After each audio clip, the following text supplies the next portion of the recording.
काम आएगा ही नहीं।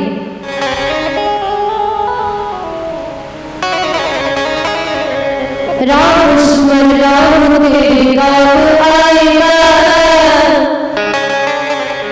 राम लक्ष्मण राम तेरे काम आएगा, दुनिया का ये धर्म तेरे काम आएगा, दुनिया का ये तेरे काम आएगा। राम लक्ष्मण राम तेरे काम आएगा, राम लक्ष्मण राम तेरे काम आएगा। एक राम धरती तेरे साथ जाएगा, एक राम धरती तेरे साथ जाएगा, एक राम धरती तेरे साथ जाएगा, एक राम धरती तेरे साथ जाएगा। राम लक्ष्मण राम तेरे काम आएगा, राम लक्ष्मण राम तेरे काम आएगा। एक राम धरती तेरे साथ जाएगा, एक राम धरती तेरे साथ जाएगा।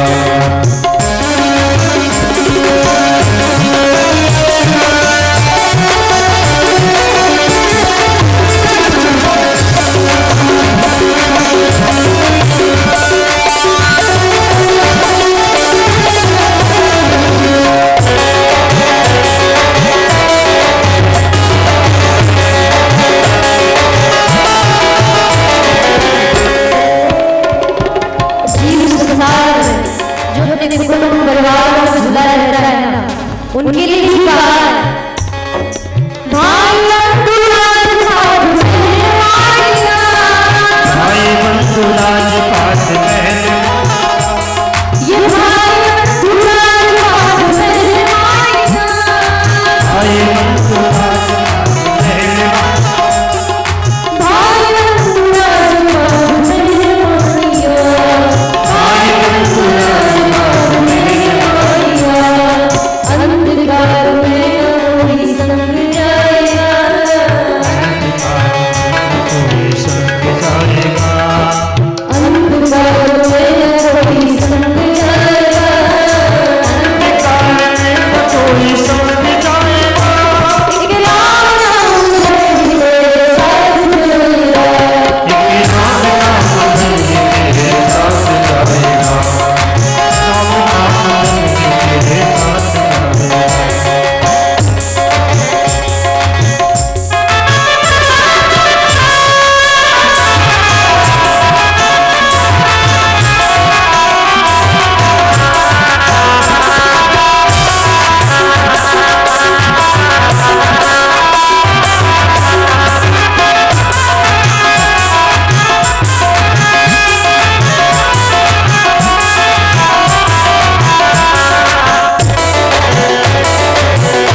भगवान का नाम नहीं लोगे तब तक ब्रह्मानंद की प्राप्ति जीवन में कभी नहीं होगी।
भगवान का नाम जपिएगा, यही म्रियमाण पुरुष के लिए सबसे श्रेष्ठ उपाय है। इसके बाद सुखदेव जी महाराज को भगवान के बड़े ही दिव्य विराट स्वरूप का वर्णन श्रवण कराते हैं। परिषद ने पूछा कि प्रभु किस प्रकार से नारायण लीला करने के लिए पृथ्वी पर अवतरते हैं और कैसे ये संसार का सृजन करते हैं, कृपा करके आप मुझे बताइए। सुखदेव जी महाराज ने लगे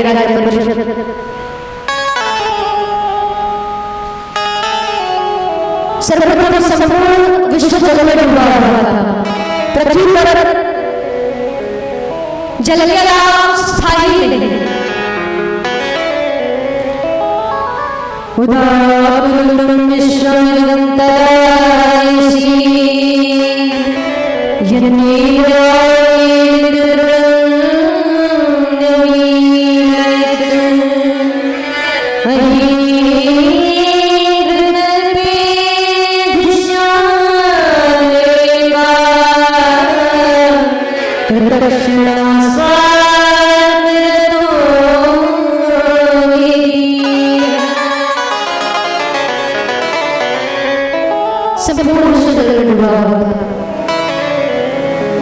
श्री नारायण से सियार पड़े योग थे। भगवान श्री हरि के हृदय में एक भाव आया कि क्यों ना एक से तोड़ दें। मेरे प्रभु को बिना अकेले अच्छा नहीं लगता है।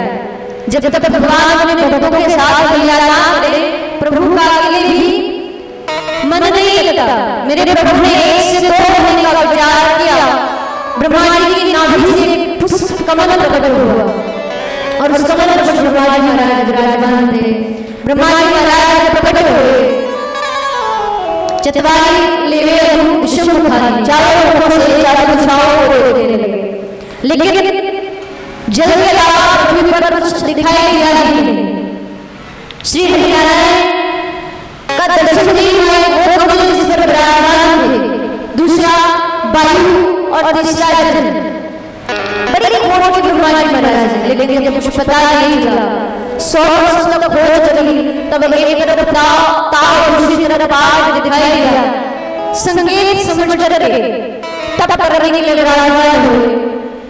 कठोर तप जब किया, तब करने के बाद श्री नारायण का प्रकट जब हुआ, श्री नारायण को देखकर श्री ब्रह्मा जी महाराज प्रणाम करते हैं।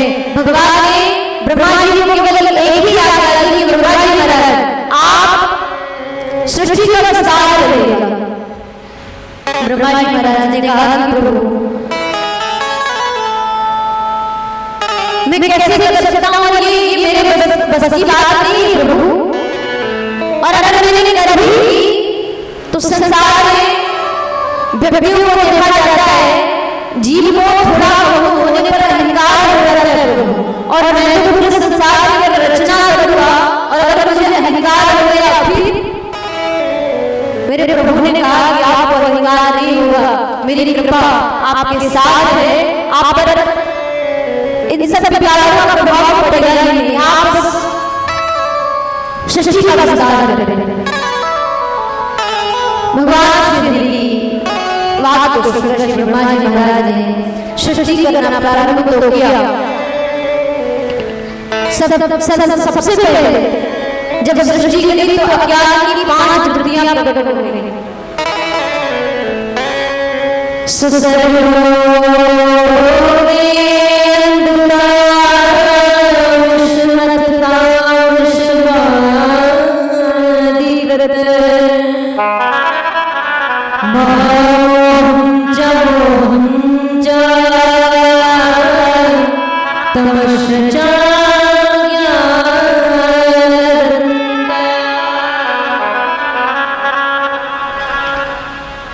श्री ब्रह्मा जी महाराज ने जब सृष्टि की अज्ञान की 5 वृत्तियों को प्रकट किया। तामृष, अंधतामृष, महामोह, ये जो वृत्तियां प्रकट की है ना, इन 5 वृत्तियों में व्यक्ति बदलाया जाता है, जीव बदलाया जाता है, अर्थात शरीर को ही सब कुछ समझ बैठना, शरीर के साथ आत्मा का भी नाश समझना, पत्नी पुत्र परिवार आदि में अपने जीवन को व्यतीत कर देना। इस प्रकार ये 5 वृत्तियां सर्वप्रथम ब्रह्मा जी महाराज ने प्रकट की है। आज इन वृत्तियों में संसार का हर जीव महाराज बंधा हुआ है, इन वृत्तियों में ही बंधा हुआ है। संसार में लोग मानते हैं कि शरीर के साथ आत्मा का भी नाश हो जाता है, लेकिन वास्तव में शरीर का नाश तो होता है, शरीर तो मिटता है, लेकिन आत्मा कभी मरती जन्मती है ही नहीं। आत्मा वो परम तत्व है, आत्मा वो परमात्मा का अंश है। आत्मा का स्वरूप क्या है? किताब में मेरे प्रभु कहते हैं, नम चंदंती शास्त्राणि नम देवे पावा न जन्म क्लेदंता पूर्णा सुसती मारुता। आत्मा क्या है? आत्मा को ना तो शस्त्र काट सकता है, ना आत्मा को जल गिला कर सकता है, ना वायु सुखा सकती है। आत्मा को ना कोई अच्छा बात बताइए, आत्मा को कभी किसी ने देखा है? हाँ भाई दिखाई देता है, इसका रूप हुआ करता है, इसका शरीर हुआ करता है, लेकिन आत्मा का तो हमारा कोई अंश है ही नहीं। आत्मा तो वो दिव्य ज्योति परमात्मा की है। न इसके हाथ पैर होते हैं, न ये छोटी होती है, न ये बड़ी होती है, न मोटी होती है, न पतली होती है। ये तो सब शरीर के धर्म है। शरीर में हाथ पैर लगे हैं, शरीर मोटा पतला होता है, शरीर में कुछ होता है, यानी आत्मा को। आत्मा इन सबसे परे। शरीर की अवधि जब पूरी हो जाती है महाराज, ये आत्मा शरीर को छोड़ कर निकल जाती है, पुनः दूसरे शरीर को ग्रहण करती है।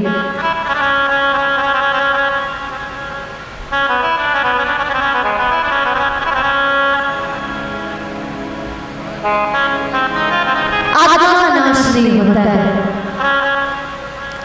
ब्रह्मा जी महाराज ने जब ये 5 वृत्तियां की प्रकट करी, ब्रह्मा जी महाराज को कुछ साधना नहीं मिली। ब्रह्मा जी महाराज ने पुनः सृष्टि की तो 4 ऊर्ध्व देवताओं की प्रकट हो गई, सनत सनंदन सनातन सनत कुमार। इनसे जब सृष्टि करने के लिए कहा तो उन्होंने मना कर दिया कि हम सृष्टि नहीं करेंगे, हम तो भगवान का भजन करेंगे। और जब पिता ने अपने संतानों की बात को देखा कि मेरी बात नहीं मान रहे हैं, क्रोध आया और उनकी भौहों के बीच से नील रंग का एक शिशु प्रकट हुआ। देखते देखते बड़ा विशाल हो गया, और जब रोते हुए आया तो ब्रह्मा जी महाराज ने उसको रुद्र कहकर के पुकारा, और जब रुद्र से कहा कि आप सृष्टि का विस्तार करिएगा, तो रुद्र ने अपने जैसी प्रजा बनाना प्रारंभ कर दी। लेकिन एक दूसरे को मारना पीटना, एक दूसरे का भक्षण करना महाराज जी प्रारंभ हो गया। ब्रह्मा जी महाराज ने सोचा कि ऐसी सृष्टि करने से लाभ ही क्या है, इसलिए रुद्र को रोक दिया कि आप रहने दीजिए, आप भगवान को भजन करिएगा। ब्रह्मा जी महाराज ने जब सृष्टि करने का पुनः प्रयास किया तो 10 मुनि प्रकट हुए। पुनः जब सृष्टि का विस्तार ना हुआ, ब्रह्मा जी महाराज ने सोचा क्या करूं, सृष्टि का विस्तार होगा। तब ब्रह्मा जी महाराज के हृदय में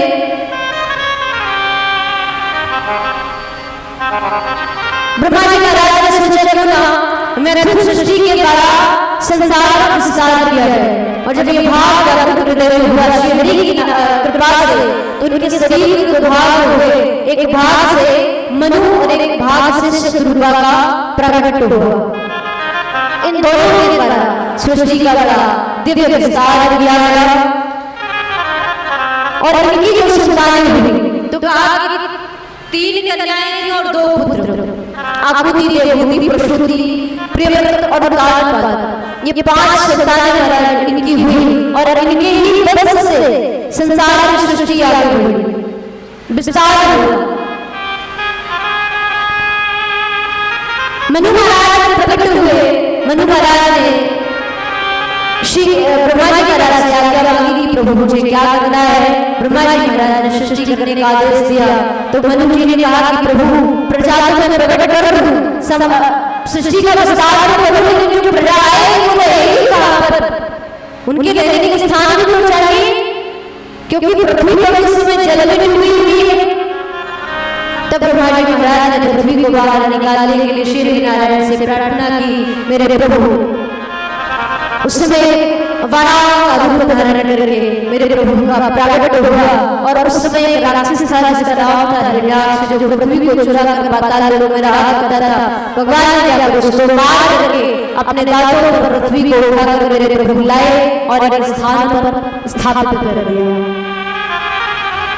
वराह भगवान की सभी ब्रह्मा जी से उनके पुत्रों ने मिलकर के दिव्य स्तुति की, सभी ने प्रार्थना की कि मेरे प्रभु का सृष्टि के विस्तार सबसे प्रथम मेरे प्रभु का ये अवतार है।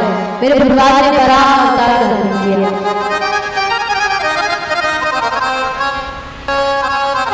परिषद ने जब पूछा कि प्रभु ये हिरण्याक्ष कौन था, शिशुदेव जी महाराज ने बड़ा प्यारा वर्णन किया कि हिरण्याक्ष और हिरण्याक्ष कोई और नहीं, ये भगवान के जो द्वारपाल थे, जय और विजय दोनों ही हिरण्याक्ष और हिरण्याक्ष को बदल कर गए। क्यों महाराज ऐसा इन्होंने कौन सा पाप कर दिया था तुमने? राक्षसों ने आना पड़ा और इस प्रकार भगवान से द्वेष करना पड़ा। तो कहा कि जब संगाली की दर्शन के लिए प्रभु के धाम में गए तो इन मूर्खों ने उन संतों की महिमा को ना समझ करके उनको अदल राजा से मना कर दिया। और महाराज सृष्टि में सबसे बड़े जो सनातन सनत कुमार चारों मुनि हैं, बड़े मूर्ख देता है। इन मुनियों को जाने से जब अदल मना करा, मुनियों ने क्रोध में आकर के उनको शाप दे दिया। और एक जन नहीं कि 3 जन खराब हो।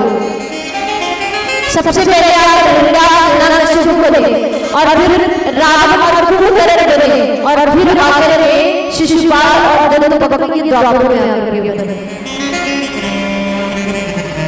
लेकिन अंत में शंकर की कृपा से भगवान के चरणों को इन्होंने प्राप्त किया, पुनः भगवान के धाम को पहुंचे। इस प्रकार का प्यारा वर्णन शिशुदेव जी महाराज ने किया।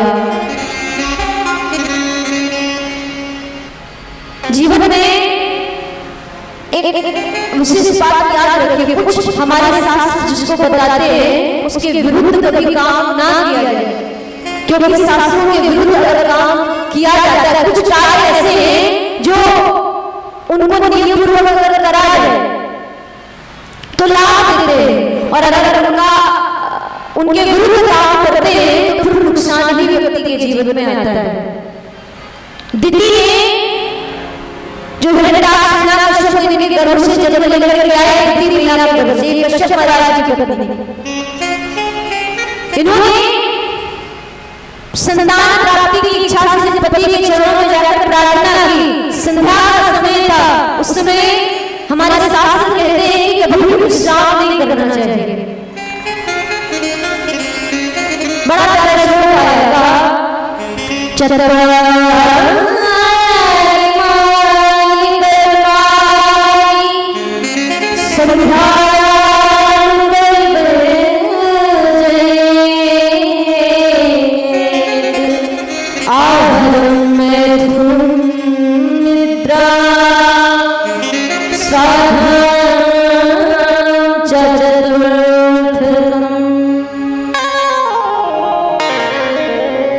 4 चीजें हैं जो संध्या काल में नहीं करना चाहिए। संध्या का समय रात्रि आगे करने लगे। पति ने समझाया देवी इस समय आपके देवर रुद्र आदि विचरण कर रहे हैं और इस समय आप विश्राम मेरे साथ करें, ये ठीक बात नहीं है, मेरी बात मानिए। दीदी नहीं आई और महाराज जब पत्नी के साथ संसर्ग किया तो राक्षस संतान गर्भ में आ गई। 4 चीजें हमारे साथ मना करते हैं, ये 4 चीजें संध्या काल में नहीं करना चाहिए। संध्या काल में कभी भी व्यक्ति भोजन ना करे, क्योंकि सूर्यास्त जब हो रहा हो, सूर्य भगवान का चंद्र बढ़ा रहे हो और उस समय अगर कोई व्यक्ति भोजन करता है ना तो फिर पेट की बीमारी प्रारंभ हो जाती है। दूसरी बात, आहार मैथुनम, पत्नी का संग कभी संध्या के समय में नहीं करना चाहिए। आहार मैथुनम निद्रा, तीसरी बात कभी संध्या के समय सोना नहीं चाहिए। ऐसा कहते हैं संध्या काल में सोए पर हमारे बुजुर्ग बताते हैं कि सूर्य भगवान जब जाते हैं ना तो हमारी उम्र को लेकर के जाते हैं, आंखों की रोशनी कम पड़ जाती है।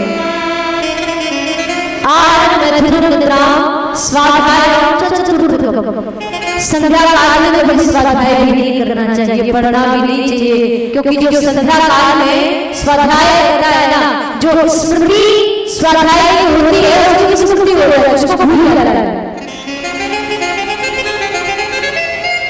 इसलिए 4 नाम निषेध है। और ये दीदी प्रिया नहीं आई जिससे उनके गर्भ में संतान राक्षस प्रकट हुई, राक्षस संतान।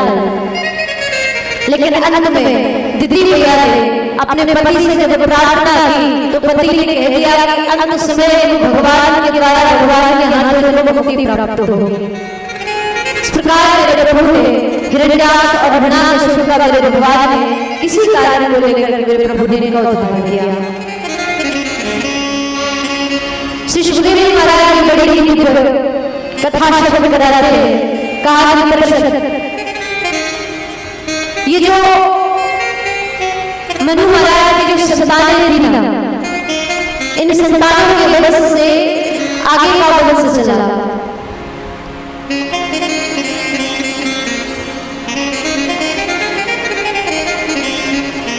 आकृति, देवहूति, प्रसूति, ये जो सबसे छोटी कन्या थी ना प्रसूति प्रिया, इनका विवाह हुआ दक्ष प्रजापति के साथ। और ये कोई और नहीं, ये वही प्रिया है जिनके गर्भ से मां सती होकर के होकर के मां सती ने इनके गर्भ से जन्म लिया। लेकिन सती प्रिया आगे नहीं चल पाया। क्यों? क्योंकि ये अपने पिता के घर में जल करके भस्म हो गई थी और पिता के घर में जल जाने के कारण इनका कोई वंश आगे चला नहीं। क्यों महाराज? सती जी ने ऐसा कार्य कर दिया था, सती प्रिया को जल करके भस्म होना पड़ा। श्री सुखदेव जी महाराज कहते रहे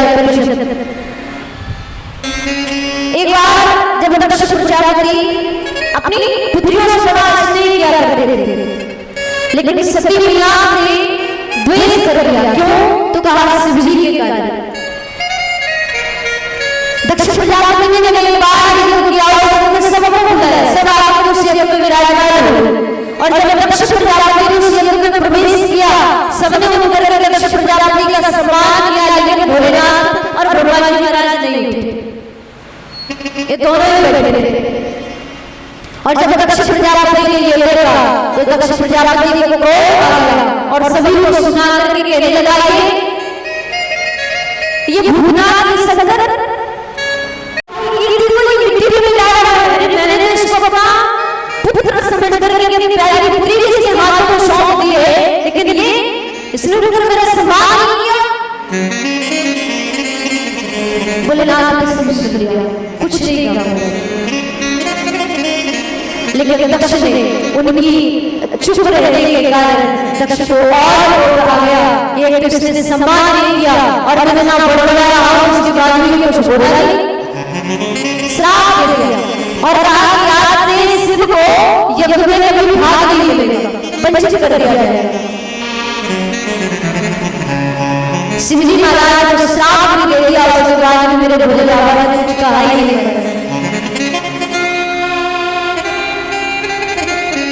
एक बात बताओ, जीवन में अगर कोई निंदा करे ना, हमारी बुराई करे ना, भले ही ऊपर गाली देना, लेकिन भोले बाबा की तरह सब सुन लेना, भोले। हाँ, क्योंकि अगर कोई आपको गाली 4 सुनाए और आपने भी उसके बदले में महाराज अगर 8 गालियां देगी, तो आप और उसमें कोई अंतर नहीं रह जाएगा, दोनों बराबरी की हो जाएगी। इसलिए विनम्रता जीवन में होना बहुत आवश्यक है, विवेक जीवन में होना बहुत आवश्यक है। एक संत जब नदी में स्नान करने के लिए गए, एक व्यक्ति था, रोज देखता था ये गंगा स्नान करने जाते हैं, क्यों ना इनको तंग किया जाए। इन्हीं लोगों का स्वभाव होता है, जो सत्पुरुष होते हैं उनको तंग करना, उनको सताना। तो उस व्यक्ति ने सोचा कि क्यों ना इनको परेशान किया जाए। महाराज संत जाते गंगा जी में स्नान करके गंगा से बाहर निकल कर वस्त्र पहन करके आते और यहाँ व्यक्ति लेकर उनके ऊपर थूक देते। संत जी कुछ नहीं कहते, फिर जाकर के स्नान करके फिर आ जाते, फिर व्यक्ति को याद करता, फिर जाकर के स्नान करके संत भगवान आते। उस व्यक्ति ने कम से कम 10 बार संत जी को वापस गंगा जी में भेजे। फिर व्यक्ति जब थक गया, उसने सोचा ये सब कुछ छोड़ गई, मैं इसको कितना परेशान करता हूँ, लेकिन इसके मुंह से एक शब्द भी नहीं निकला। पूछ लिया प्रभु, मैं जब से देख रहा हूँ कम से कम 10 बार आपके ऊपर मैंने थूक दिया, लेकिन आप कुछ बोले नहीं। आप आते बिना कुछ कहे गंगा में स्नान करके फिर चले आते। संत भगवान बोले, बेटा ये तो मेरा परम सौभाग्य है, जो कम से कम तू मेरे ऊपर थूकता है, तो मुझे 10 बार गंगा जी में नहाने का सौभाग्य तो प्राप्त हुआ, वरना मैं तो एक बार स्नान करके चला जाता। मुझे बार-बार स्नान करने का फल मिला है, तो तेरे कारण मिला है। कहने का तात्पर्य ये है कि निंदक जो है ना, निंदक को भी अपने बहुत करीब रखिएगा, निंदक को भी हृदय से लगा करके रखिएगा, क्योंकि निंदक ही हमारे जीवन की कमियों को दिखाता है, निंदक ही हमारे जीवन को निखार हमारे जीवन में लाता है। क्योंकि आप पिक्चर देखते होंगे तो फिल्मों में 2 लोग होते हैं, एक तो होता है नायक और एक होता है, कौन होता है? जोर से बोलिए ना। एक नायक, दूसरा खलनायक। अगर खलनायक ना हो तो क्या नायक का जो प्रभाव है वो सामने आएगा? हाँ, इसलिए नायक अगर है ना तो उसके साथ पीछे खलनायक होना भी जरूरी है। जब तक जो गली रहती है ना, उस गली को साफ सुथरा करने के लिए 2-4 स्वरों की जरूरत पड़ती है। इसलिए चिंता मत करिए, अगर कोई हमारी निंदा करता है ना, तो हमारे संत तो ये कहते हैं, निंदा करनी है रागिए आग टूटी जब, हृदय से लगा के रखिएगा, खूब प्रेम करिए। ये भक्तों का स्वभाव होता है।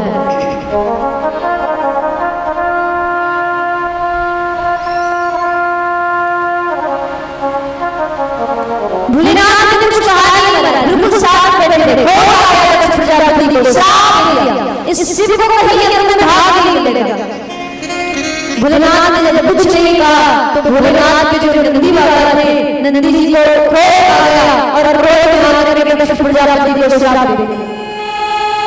ये सही हो जाएगा।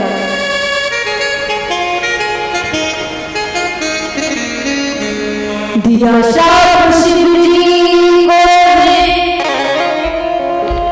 दिया शाप शिव जी को है, ससुर जी देखो नहीं तुमको मिलेगा। दिया श्राप शिव जी को है, ससुर जी देखो नहीं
अहंकार लेकर भगवान भोलेनाथ के स्वभाव को ना पहचान करके श्राप दे दिया।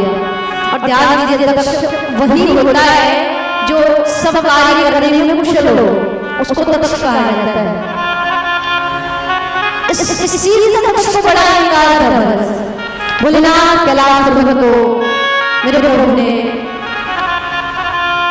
मेरे प्रभु का पदार्पण हुआ यहाँ।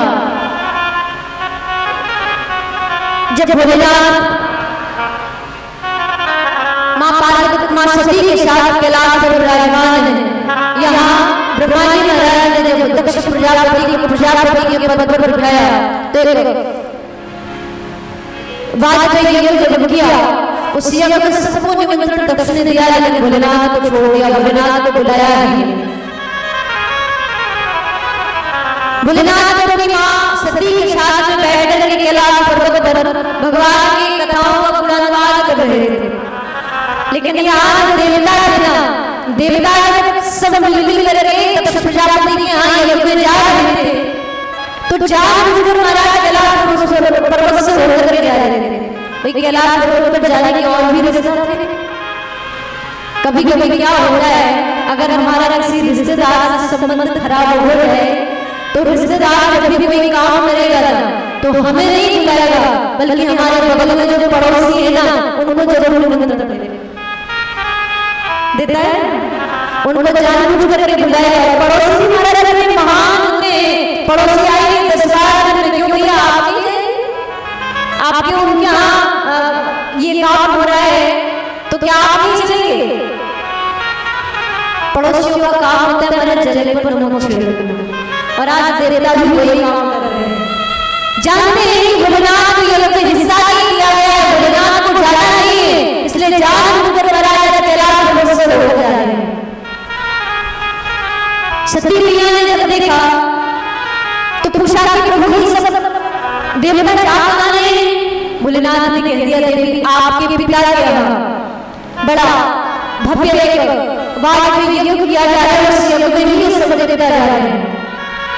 मैया बोली, बाप मेरे पिता के यहाँ यज्ञ हो रहा है, मैं यहाँ मैं भी जाऊंगी, मुझे भी जाने की आज्ञा दीजिए।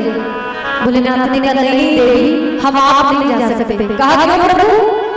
तो कहा कि जब पीछे यज्ञ किया था उस यज्ञ में मैं गया था, आपके पिता ने मेरा अपमान किया, मुझे यज्ञ की भाग से वंचित कर दिया, इसलिए मैं तो जाऊंगा नहीं।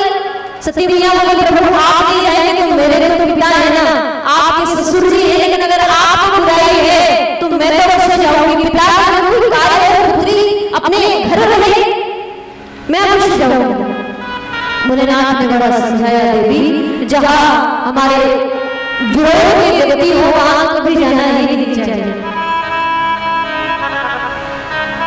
तदर विरोध होई तहाँ कल्याण न हो, जहाँ हमसे विरोध करने वाले हो ना, वहां अगर बिना बुलाए पहुंच जाओ तो वहां जाने से कल्याण नहीं होता है, सम्मान नहीं मिलता है, अपमान ही मिलेगा।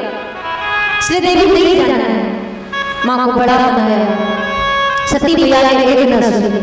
भगवान बोलते संसार में बहुत दुख है, लेकिन उन दुखों में सबसे बड़ा दुख होता है। कहा क्या? तो कहा यद्यपि जगतार दुख माना, सबने कठिन जाति अभिमाना। संसार में बहुत दुख है, लेकिन उन दुखों में भी एक सबसे बड़ा दुख है ना, वो दुख है जब अपना कोई हमें अपशब्द कह दे, जब अपना कोई हमारा अपमान कर दे, तब बड़ा कष्ट होता है। इसलिए देवी हम नहीं रहेंगे। सती मैया को बड़ा समझाया, लेकिन सती मैया ने एक ना मानी, और सती मैया ने कहा कि प्रभु मुझे तो आज्ञा दीजिए। मेरे भोलेनाथ प्रभु ने यहाँ से अपने कुछ गणों को साथ देकर के भेज दिया। सती मैया जब गई वहां पर किसी ने सम्मान नहीं किया, केवल मां ली और मां ने मिलकर के अपनी पुत्री को हृदय से लगा दिया। बार अपनी पुत्री पर प्यार जताती है, लेकिन कोई पुत्री से बोला नहीं। सती मैया पिता की यज्ञ को गई और जाकर के उस यज्ञशाला में देखा, सब जगह देख करके प्रसन्न हो गई, लेकिन पूरी यज्ञशाला में घूम करके देखा वहां किसी भोलेनाथ का स्थान कोई खाली हो। अपना मान से किया भोले बाबा का मान से ना हुआ और भोलेनाथ के मान सती है पूरी सभा के बीच में सभी को लललाट के माने कह दिया कक्ष प्रजापति जिसके शरीर में मैं उत्पन्न हुई हूं। इस सिलसिले में करने वाला इस शरीर में ज्यादा देर तक रखूंगी नहीं, शरीर को समाप्त कर दूंगी। और जो शिव की निंदा अपने कानों से सुनता है और जो शिव की निंदा करता है उसको जीने का अधिकार ही नहीं। इसलिए आप उस परमपिता शिव का अपमान किया है, इसकी सजा सभी को भुगतनी पड़ेगी। और मेरी माँ ने क्रोध में आकर के योग अग्नि से अपने पैर के अंगूठे को पृथ्वी पर दबा करके योग अग्नि प्रकट करी और उस योग अग्नि ने अपने शरीर को जला कर दिया, माँ ने अपने शरीर को जला दिया। लेकिन मरते समय केवल एक ही वरदान मैया ने मांगा, क्षति मरण हर्षण वर मांगा, जन्म जन्म शिव पद अनुरागा। केवल और केवल मुझे भोलेनाथ के चरणों का प्रेम, उनकी सेवा मुझे प्राप्त हो, ये वरदान भोले बाबा से मेरे प्रभु से मांगा। और जिस अग्नि में मां जली उसकी तपन बुझाने के लिए मां का जन्म, अगला जन्म जो हुआ है हिमाचल के यहाँ पार्वती के रूप में मां जन्म लेती है। और फिर इस जन्म में भगवान शिव को पाने के लिए बड़ा कठिन तप मां किया करती है। एक बात आपको बताओ, जीवन में अगर कुछ प्राप्त करना है मेरे भोले बाबा की शरण में पहुंच जाना। ये बहुत ही भोले होते हैं, भले ही अपना नुकसान हो रहा है उसकी चिंताएं को नहीं रहते, लेकिन अपने भक्त की इच्छा को पूरा नहीं रखते, बड़े भोले। अगर जीवन में कुछ पाना चाहते हैं तो जीवन को तपाना बहुत आवश्यक है।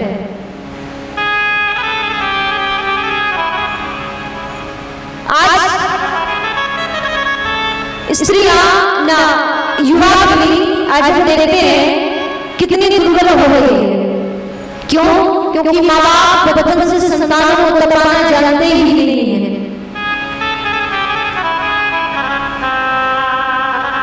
जिसमें नारद बाबा ने कहा हिमाचल महाराज की आज्ञा आपकी पुत्री तप करेगी, अपने जीवन को बताएगी, तब शिव की प्राप्ति से होगी।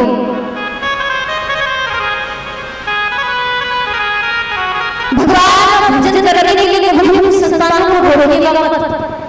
अगर कोई बच्चा अपने माँ बाप से कहता है कि मैं तो संत बनूंगा, मुझे घर में नहीं रहना, बुढ़े को रहता है, हल्का फंसता है पूरे घर में, माँ लग रही, पिताजी लग रही, बहन भाई लग रही, तो संत हो गया तो हमारा क्या हो?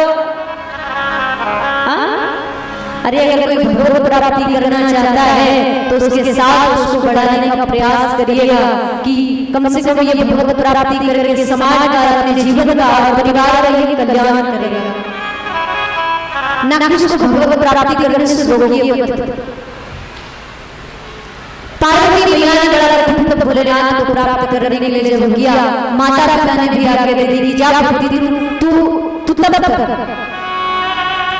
भोलेनाथ की जब प्राप्ति हुई, भोलेनाथ का विवाह पार्वती के साथ बड़ा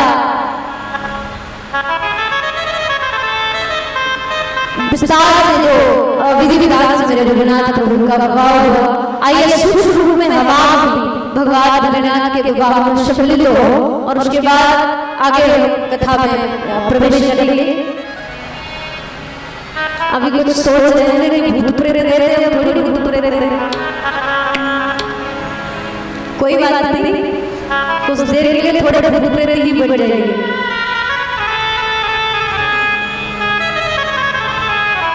भाव के लेते हुए और भोलेनाथ के विवाह में सभी सम्मिलित होंगे। भोलेनाथ किस प्रकार माँ पार्वती से विवाह करने के लिए मेरे प्रभु कैलाश पर्वत पर बैठ कर श्रृंगार करके जाते हैं। आज के परिवेश अगर भोलेनाथ के विवाह में कुछ ऐसे लगता है जैसे आज के परिवेश से मिलता विवाह। आप कहेंगे कैसे? आज के परिवेश में अगर शादी होती है या किसी की विवाह जो होता है तो वर को सजाने के लिए घर में बहुत सारे लोग हुआ करते हैं। परिवार वाले सजा देते थे, लेकिन मेरे भोलेनाथ को सजाने वाला उनके घर में कोई नहीं था, केवल उनके गढ़ों के अलावा उनके भूत प्रेत ही उनके परिवार वाले थे।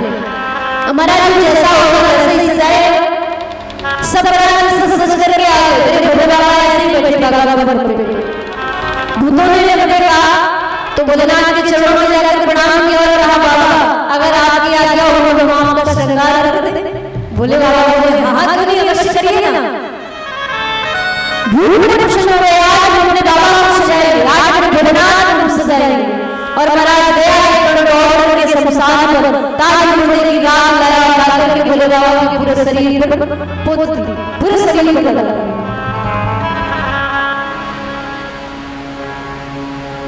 जटाओं को लेकर एकत्रित करके बांध दिया, पाव चंद्रमा लगा दिया और कानों में छोटे छोटे जो सर्प थे उनके बिंदल पहना दिए, गले में सर्पों के हार पहना दिए, हाथों में सांपों के कंगन लपेट दिए। अब जरा सोचिए जो सर्पों से जिसका पूरा श्रृंगार कितना प्यारा दिख रहा हो, बड़ा दिव्य श्रृंगार। और मेरे भोले बाबा बरातियों के साथ सज करके तैयार हुए। बारात में सभी देवता आए, सब राजा हिमाचल के यहाँ प्रस्थान करते आइए, हम आप सभी मिल करके चलेंगे।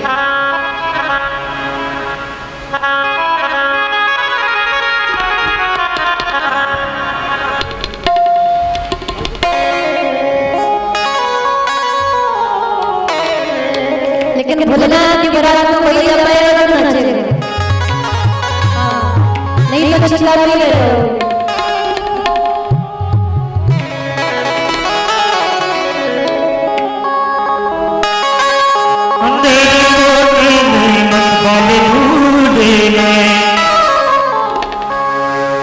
मत बालों हर सज रहे, हर हाँ सज रहे, सज रहे भोले बाबा तेरे भोले, सज रहे भोले बाबा तेरे भोले, तेरे भोले हमारे भोले, तेरे भोले हमारे भोले।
भोला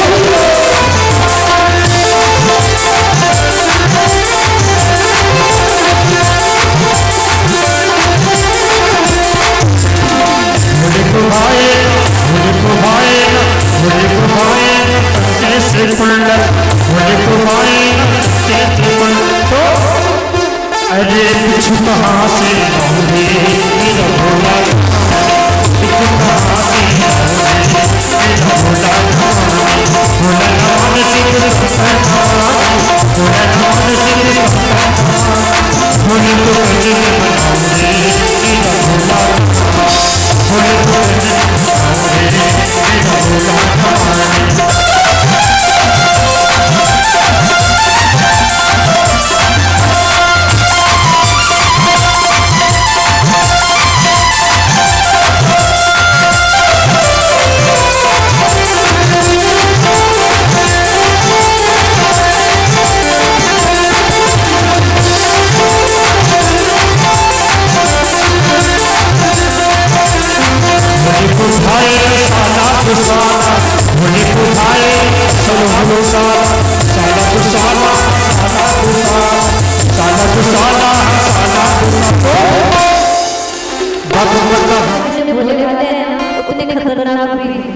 हाँ, इनके लिए कंजूसी मत करना।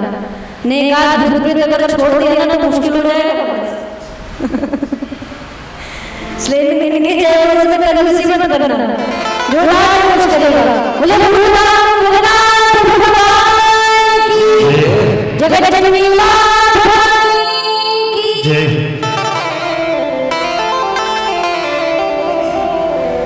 इस प्रकार बड़ी दिव्य ये सती चक्र की लीला करते थे सुनीति और सुरुचि। अब जरा ध्यान देना, ये सुनीति और सुरुचि कोई और नहीं है, ये भी हम आपकी ही पत्नियां हैं। उतार वाला कौन होता है? तो कहा उतार वाले ऊपर और पाद वाले पैर। तो जिसने कर्म करके समाज में अपने पैर ऊपर उठा लिए हो, उसके चरण छूने के लिए जो समाज लालच हो, उसे उदानवाद कहा जाता है। और उसकी दो पत्नियां हैं, सुनीति और सुरुचि। अर्थात सुनीति का अर्थ होता है जो सुंदर नीति के अनुसार जीवन जिए, जो धर्म शास्त्रों के अनुसार अपना जीवन यापन करे वो सुनीति, और जो अपनी इच्छा के अनुसार जो जीवन जिए वो सुरुचि है। अर्थात इसकी इच्छाएं ज्यादा हो, इच्छाएं ज्यादा हो, वो सुरुचि है। लेकिन ध्यान दीजिएगा, सुनीति के जो पुत्र हुए उनका नाम हुआ ध्रुव, और जो सुरुचि के पुत्र हुए उनका नाम हुआ उत्तम। अब जरा विचार करना, सुरुचि के अनुसार अपनी इच्छा के अनुसार जीवन जीता है ना, उसकी इच्छाओं पूरा होने के बाद उसका जो फल मिलता है वो उत्तम तो होता है, लेकिन ज्यादा दिन तक रहता नहीं। देखने में उत्तम होगा, देखने में श्रेष्ठ लगेगा, लेकिन वो टिक नहीं पाता है। लेकिन जो सुंदर नीति के अनुसार काम करता है ना, जो शास्त्रों के अनुसार अपना जीवन व्यतीत करता है ना, उसका जो फल मिलता है वो ध्रुव होता है। अर्थात जब जन्मांतर तक वो हमेशा सत्य रहता है, वो भी नष्ट नहीं होता, वो भी समाप्त नहीं होता है। आज नीति के अनुसार जीवन जीना हो जाता है, धर्मशास्त्रों के अनुसार जीवन यापन करना चाहता ही नहीं। आज अपनी इच्छा के अनुसार व्यक्ति ने जीवन जीना सीख लिया, जो मन में आया सो करना, जब मन में आया सो करना।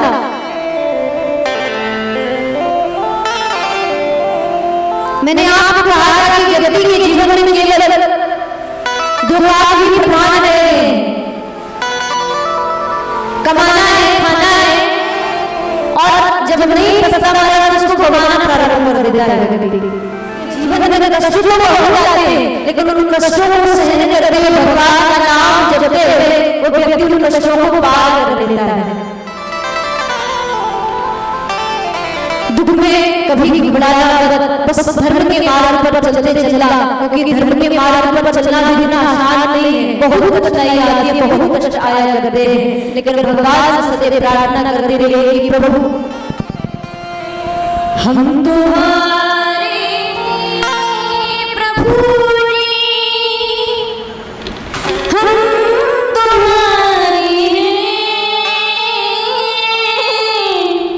हम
सब जग छोड़ा तुम सग नाता जोड़ा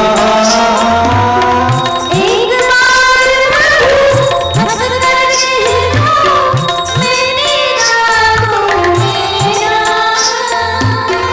एक बार प्रभु हंस कर कह दो तू मेरा